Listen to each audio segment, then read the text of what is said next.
A very good afternoon to you. 1 p.m. East African time. I hope your day is coming along well. You're just in time for TV47 at 1 with I, Sheilar Chelangat, and of course we begin right now. Now, 37 new judges have been sworn in at State House, Nairobi, in a move aimed at strengthening Kenya's judiciary system.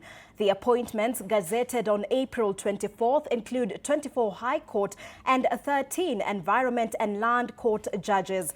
The development follows an increase in the judiciary budget to 26.9 billion to tackle rising cases of backlog. With more than 68,000 pending High Court cases, the judges are expected to fast-track hearings and enhance access to justice nationwide.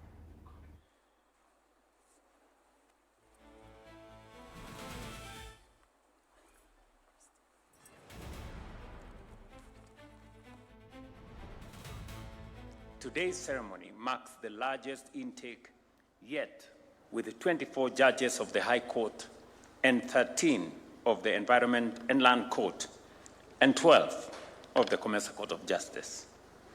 I extend my congratulations to each of the judges taking oath today. Your appointment is both a great honor and a weighty responsibility, and a solemn commitment before God to serve His people with integrity, diligence, and humility. And from there, a family in Githaiti village, Kirinyaga County, is in deep mourning following the tragic death of 23-year-old Eric Mwangi Nyambura, who was reportedly killed on the front lines of the Russian-Ukraine war.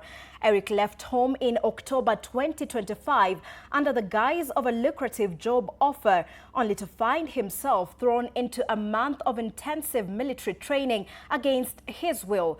The family last heard from him on the 8th of January 2026 after receiving chilling messages about the dire situation facing Kenyans in the war zone. The family is now calling upon Prime Cabinet Secretary Musalia Mudavadi to intervene in repatriating his remains and to investigate the recruitment web. Our reporter Michelle Mwangi with the details.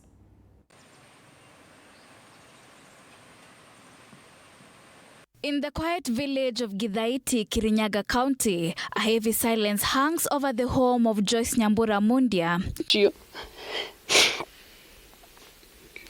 Her son, 23-year-old Eric Mwangi, left this homestead in October 2025 with high hopes and a passport that cost the family only 10,000 Kenya shillings. He believed he was headed for a well-paying job in Russia, a ticket out of poverty. Hata yeye hakuwa anajua anaenda military. Juu alikuwa ameambiwa kuko na kazi mzuri. Upon arrival, Eric was forced into a month-long military training camp. His sister, Pauline Wanjiko, kept in touch via WhatsApp, documenting his rising panic as he could no longer guarantee his own safety. Unajua wapi nini nilipelekwa, ninaambiwa naenda vita. Akaniambia, "Mom, kama naweza jua venye nitatoroka, naweza toka niende mpaka Moscow kwa ambassador, at least anisaidie kurudi ke." That was the beginning of the end. By 8th January 2026, Eric's phone went silent. Messages sent by his desperate family remained on read, but never answered. Amesoma message lakini hakujibu anything. Kutoka hapo hatukuwa tuna communicate, hatukuwa tunaongea na yeye hata kitu moja. The family eventually discovered the heartbreaking news of his death through a Ukrainian social media page. Tukaona kwa mitandao amepostiwa amekufa na hatujui ukweli. Tuliambiwa na simu ati amekufa. Sisi tujui. Now joined by neighbors, the family is appealing to the government and Prime Cabinet Secretary Musalia Mudavadi to intervene in repatriating his remains and to investigate the recruitment web. Serikali yetu, tafadhali tusaidieni mtoto wetu arudi. Mpaka hata roho zetu ziwe tumetulia. Juu tuko na uchungu kwa roho zetu. Tukiomba tu tafadhali tusaidieni. Maagent wa mislead watoto wetu. Ningetaka kuambia hiyo maneno waashe The family now seeks closure as they wait for a body to bury and for justice to be served. Michelle Mwangi, TV47. And to matters higher education, students at the University of Nairobi have threatened to disrupt learning activities at the institution, citing delays in the appointment of a substantive vice-chancellor, which they say is affecting academic progress. According to the students, the lack of proper management at the university has negatively impacted learning, leaving many of them uncertain about their academic direction. The situation has also affected student leadership and overall welfare. The students are now urging Cabinet Secretary Julius Ogamba to intervene and provide a swift solution, including facilitating the appointment of new leadership at the university.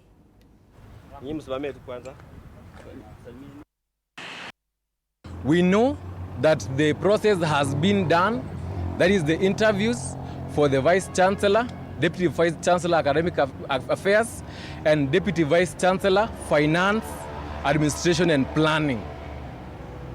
The Council has done its work. We are looking at the Minister of Education, that is C.S. Ogamba, to give us the direction and give us substantive leaders at the University of Nairobi to ensure that everything must be done according to the law.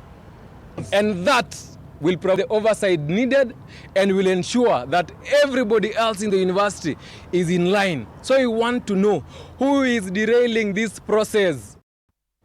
And to matters politics, in the Olkalau by-elections are gaining momentum, with the ruling UDA party intensifying its campaigns ahead of the July 16th election. Leading the pack is Tourism Cabinet Secretary Rebecca Miano, alongside former Cabinet Secretary Moses Kuria, have been tasked to work closely with area legislators Kwenya Thuku and Faith Getau to rally support. Speaking during a church service in Ngori, the leaders urged residents to elect a leader who will collaborate with the national government to ensure the completion of development projects initiated by the late David Kiaraho.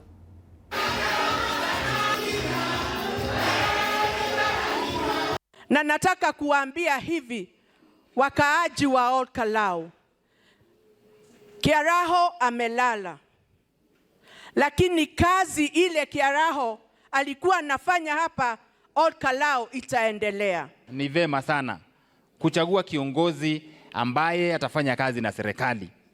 Asije kuambia kwamba hatutafanya kazi wakati huu, tutafanya kazi wakati tutapata serikali ingine. Sisi si watu wajinga. Sisi ni watu wanaona mbele sana. Tunaweza kuwa na mdomo mwingi wakati mwingine, lakini sisi ni wale. Sisi tunajua bivu na bichi.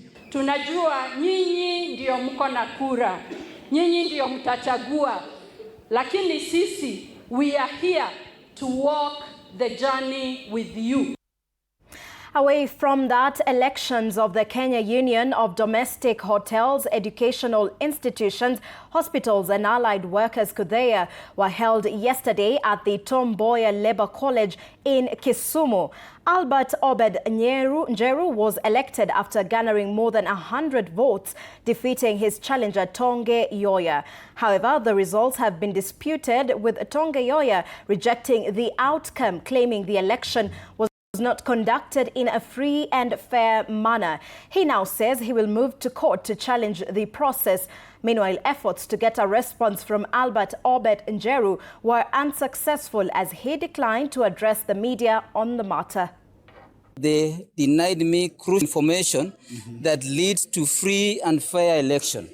Yes. I asked about the voter register. They denied me that. In fact, it is today morning that I was interacting with the voter register. Today morning, there were people who were brought. There was no verification that was done to the voter register. But I want to say that the election that has just taken place does not qualify to be free and fair election. There is a petition that we have in court, and we will be seeking to pursue that petition actively, because we believe that what has happened here is something that must be interrogated. Article 83 of the Constitution talks about an election that is free and fair. Article 41 of the Constitution talks about the rights of any employee participating in labor matters. Article 47 of the Constitution talks about a process that is free, fair, expeditious, and lawful. And that's why we are saying that I am still reviewing with my legal team. We'll be moving to the court very soon to challenge the result of this election. And across Kenya, distinguished men were honored at the Jamhuri Kenya Leadership Awards for their integrity and exemplary service. These visionaries were celebrated for their significant contributions towards shaping the nation's progress. Meanwhile, the prestigious event recognized trailblazers in governance, business, and community service who embody responsible leadership. Key speakers advocated for increased initiatives to mentor the next generation, ensuring that impactful male leadership receive the recognition they deserve. Awardees include Kubai Thuranira, Savannah Honey CEO Chalo Mutua, and Murang'a Deputy Governor Stephen Munania, all lauded for their dedication to national excellence.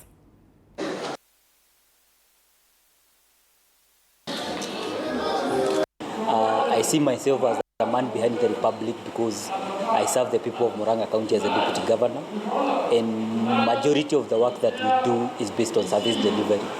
My key point, and especially in service delivery, is to ensure that the people get to enjoy our service delivery from the ground up. I want really to appreciate the organizers of this event for honoring men.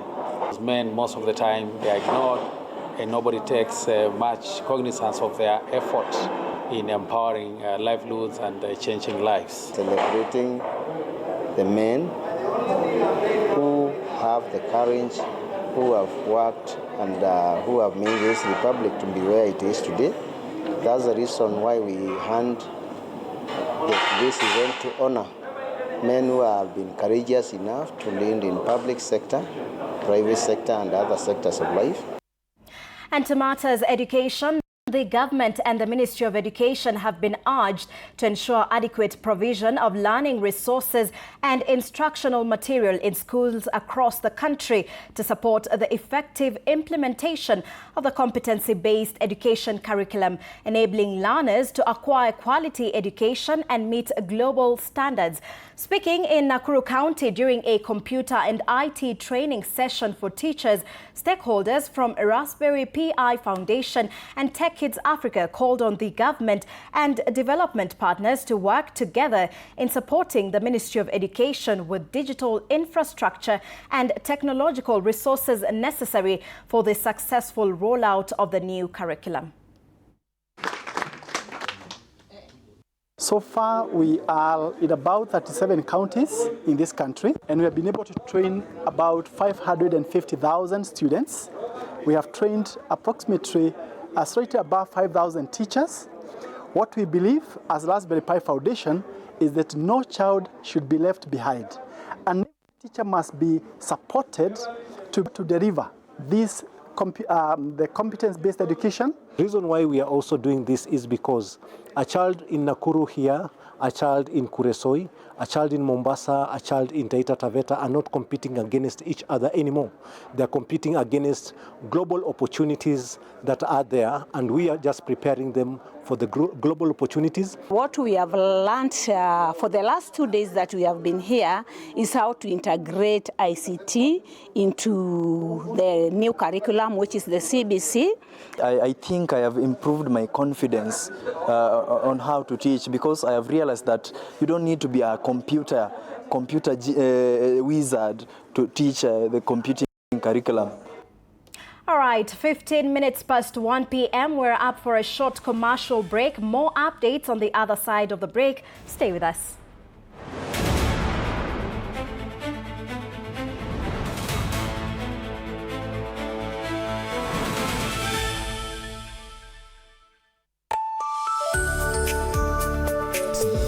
At 8:30 p.m. Good morning. morning. You have my rent? Leo jioni kama tutakuwa tumelipa rent nauza hii simu yako. Hamna pesa. I need 3 G's to make my nails today. Sasa hivi natuhusu aje? Can I order now? Do you ship? Can I get blinking ones? Mimi nilikuwa na trade. Nimewekelea kitele yangu. Kitele yangu na trade. Nikikunyuma. Oh my God. He left me. Nitumie ni line. Uko nje kuna wifi. Why? Hi-fi? Wait, so what do we call this dish again? I have no idea. The cucumbers are there specifically for my beauty routine.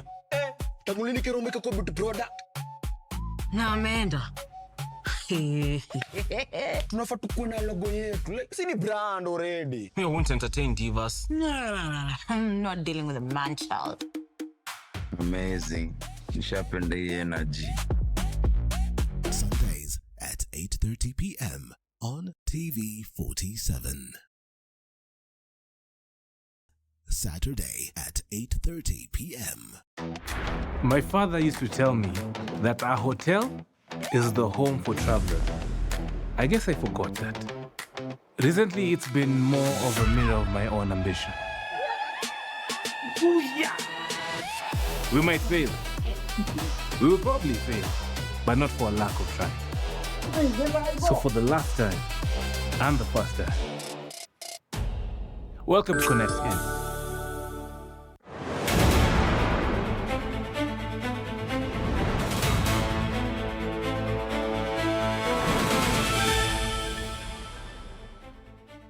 All right, thank you for staying with us as we continue to update you on the latest at this hour.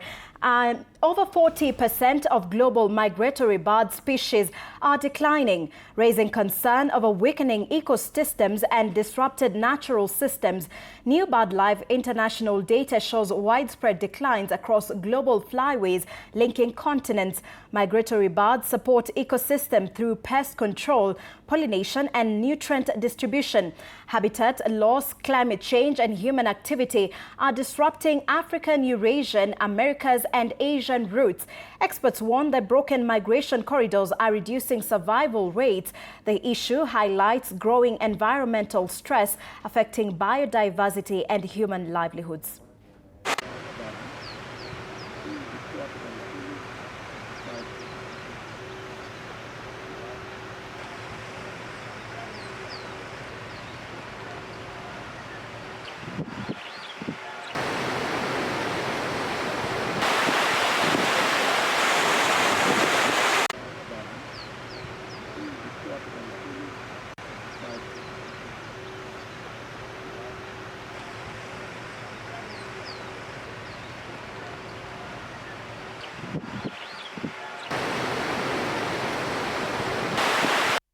Now, women and girls in northern Kenya continue to face serious health risks, including asthma and interstitial lung disease, largely caused by prolonged exposure to smoke from firewood and charcoal used in cooking.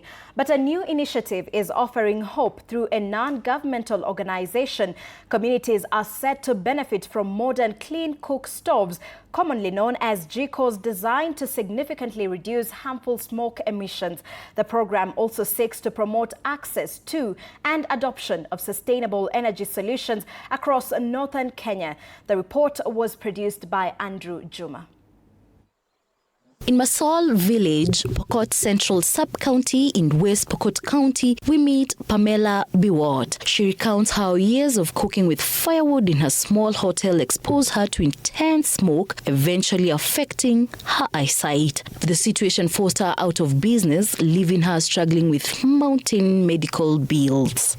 Mimi kuni iliharibu macho yangu kwa sababu nilikuwa na hoteli. Sasa nilikuwa natumia kuni nyingi, moshi inakuwa kubwa sana. Na napika usiku na mchana. So hapo ndio kuni iliadhiri macho yangu. Mpaka hata daktari akaniambia nifunge hiyo hoteli, nikafunga. Kwa sababu ya macho. According to a 2023 survey by the Northern Rangelands Trust, energy poverty remains a major barrier to health, education and economic opportunity in many parts of the country. The survey shows that 76% of households depend on firewood, while 48% rely on charcoal for daily cooking. Using charcoal has really caused a lot of problems with their eyes, and also has caused a lot of problem, a lot of respiratory issues. Ukienda hospitali hapa unapata wamama wengi wanaambiwa uko na TB. Anakohoa, ukiuliza shida nini, hata mimi sijui, lakini tunaamini ya kwamba ni moshi ndio inaleta hiyo maneno. Asa wakati unanyesha hakuna kuni, ukiingiza tu kwa moto hivi inatoa moshi kweli kweli. Though affordable and accessible, these fuels are mostly used on traditional open fires that emit large amounts of smoke. While 57% of households use mobile solar lamps for lighting, many still depend on kerosene or lack access to lighting altogether, limiting productivity and learning after dark. These challenges reflect a broader reality of poverty, with over 70% of residents in arid and semi-arid regions falling within the lowest wealth bracket nationally. Today, Pamela is among hundreds of women set to benefit from the clean energy at the grassroots initiative, also known as Moto Safi Mashinani. The program promotes affordable and accessible clean energy solutions for households within community conservancies, improving livelihoods while conserving the environment. Hii chiko kutufikia sasa tunajua itatusaidia na itaturekebishia kidogo mambo ya kuni kwa chache, sababu tunatumia makaa kidogo. Hii chiko itachukua makaa chache na tutatumia makaa kidogo. So by using these eco-friendly jikos, the first thing is it is smokeless. The second thing, it uses less energy or fuel charcoal. So which means it will greatly eliminate the respiratory issues and the eyes issues which were caused by smoke. Following community sensitization across 11 conservancies under the Northern Rangelands Trust, the initiative is expected to reduce the time spent collecting firewood and cut fuel cost. This will allow women and youth to redirect the time and resources into businesses and other income-generating activities, opening up new opportunities in local trade and commerce. Faith Wangare, TV47.